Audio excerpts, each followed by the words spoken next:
बिस्मिल्लाहिर्रहमानिर्रहीम। अस्सलाम वालेकुम। मोहम्मद बिलाल आपकी खिदमत में हाज़िर है। नाज़रीन, तहरीक लब्बैक पाकिस्तान के कारकुनान के लिए एक बहुत बड़ी खुशखबरी सामने आ गई है। वो कारकुनान, वो चाहने वाले हाफ़िज़ साद हुसैन रिज़वी साहब के जो कुछ दिन पहले गुज़श्ता रोज़ उनकी ये ख़बर सुनी कि उनकी जो नज़रबंदी है उसको कालादम करार दे दिया गया है, तो उनकी जब रहाई की खबर सुनी तो सब के दरमियान एक खुशी की एक लहर दौड़ गई। तो जब अब जो नया नोटिफ़िकेशन आया है उसके मुताबिक अब जब पता चला है कि उनकी जो नज़रबंदी है उसमें 1 माह की तौसीक़ कर दी गई है, तो सब बहुत आबदीदा हो गए हैं। तो नाज़रीन, तहरीक लब्बैक पाकिस्तान के जो कारकुनान हैं उनके लिए जो सबसे बड़ी खुशखबरी है वो ये है कि जो नोटिफ़िकेशन फ़ेडरल रिव्यू बोर्ड की जानिब से जारी कर दिया गया था, वो नोटिफ़िकेशन रिकॉल हो जाएगा। तो ये बहुत बड़ी खुशखबरी है तहरीक लब्बैक पाकिस्तान के कारकुनान के लिए। और साथ-साथ मैं आपको ये बताता चलूँ कि हाफ़िज़ साद हुसैन रिज़वी मज़ीद 1 माह अब जेल में रहेंगे। मज़ीद उनकी जो नज़रबंदी है उसमें 1 माह की जो तोसीक़ हुई है वो रहेंगे 1 माह जेल में, या उससे पहले हमारे दरमियान आ जाएँगे। तो तहरीक लब्बैक पाकिस्तान के कारकुनान हाफ़िज़ साद हुसैन रिज़वी साहब के जो वकील हैं बुरहान मुअज़्ज़म मलिक साहब, उनका जो बयान सामने आया है जिसमें उन्होंने बताया है कि हाफ़िज़ साद हुसैन रिज़वी साहब उनकी जो रिहाई है उसके मुतल्लिक़ जो हमें ख़बर दी है वो हमारे लिए एक बहुत बड़ी खुशी की लहर है। तो नाज़रीन, उन्होंने ये भी बताया है कि हाफ़िज़ साद हुसैन रिज़वी साहब किस तारीख़ को हमारे दरमियान जलवा अफ़रोज़ होंगे।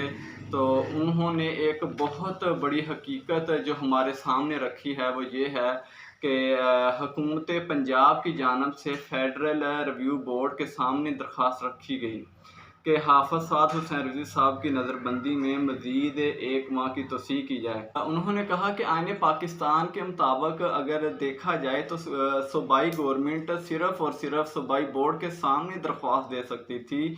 अगर साद हुसैन रिज़वी साहब को फ़ेडरल बोर्ड की जानिब से नज़रबंद किया होता तो फ़ेडरल हुकूमत फ़ेडरल बोर्ड के सामने दरख्वास्त दे सकती थी। लेकिन पंजाब हुकूमत ने हाफ़िज़ साद हुसैन रिज़वी साहब को नज़रबंद किया था, तो पंजाब हुकूमत सिर्फ़ और सिर्फ़ आईन पाकिस्तान के मुताबिक सूबाई बोर्ड के सामने दरख्वास्त रख सकती थी। साथ साथ बुरहान मुअज़्ज़म मलिक साहिब की जानिब से ये भी बताया गया है कि पहले हाई कोर्ट की जानिब से हाफ़िज़ साद हुसैन रिज़वी साहब के हक़ में फ़ैसला हो चुका है, फ़ैसला सुना दिया गया है। उसकी वजह से सूबाई बोर्ड की बजाय फ़ेडरल बोर्ड उसकी जिसकी वजह से हाफ़िज़ साद हुसैन रिज़वी साहिब सूबाई बोर्ड की बजाय फ़ेडरल बोर्ड में तशरीफ़ ले गए। तो इसके अलावा बुरहान मलिक साहब से ये भी सवाल किया गया कि हाफ़िज़ साद हुसैन रिज़वी साहब कब तक हमारे दरमियान मौजूद होंगे, जेल से कब तक उनको रिहा कर दिया जाएगा। तो जिस पर बुरहान मलिक साहब ने हमें ये बताया कि 15 अक्टूबर से पहले हाफ़िज़ साद हुसैन रिज़वी साहब हमारे दरमियान मौजूद होंगे। तो जो नोटिफ़िकेशन सामने आया है गुज़श्ता रोज़ उसको भी रिकॉल कर लिया जाएगा। तो ये बहुत बड़ी खुशी की बात है। ना सिर्फ़ बहुत बड़ी खुशी की बात, बल्कि मैं समझता हूँ ये बहुत बड़ी खुशखबरी है तहरीक लब्बैक पाकिस्तान के कारकुनान के लिए।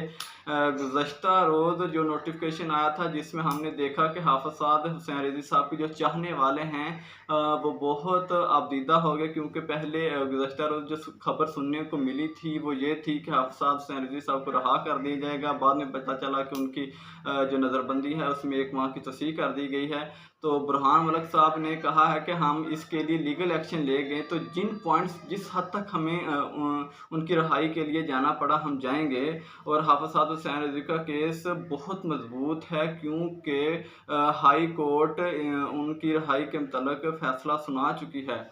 तो इस सूरत हाल में हम ये चीज़ हमारे लिए बहुत आसान है। और इससे उनसे फिर ये भी सवाल किया गया कि आखिर उनको जब कालादम करार दे दिया गया था तो फिर उनको एक्सटेंड क्यों कर दिया गया? क्योंकि जब एक चीज़ ایگزسٹ ہی نہیں کرتی تو اس کو ہم ایکسٹینڈ کیسے کر سکتے ہیں؟ تو نیکسٹ اب دیکھنا یہ ہوگا کہ اب نیا لاہ عمل کیا تیار ہوتا ہے کہ آیا کہ اب 15 تاریخ کو ان کو رہا کر دیا جاتا ہے یا مزید 1 ماہ کی ان کی نظر بندی میں توسیع کی جاتی ہے۔ تو جانتے رہیے اس طرح کی تازہ ترین اپڈیٹ کے لیے، تو مجھے اس طرح اجازت دیجیے۔ اللہ حافظ، السلام علیکم۔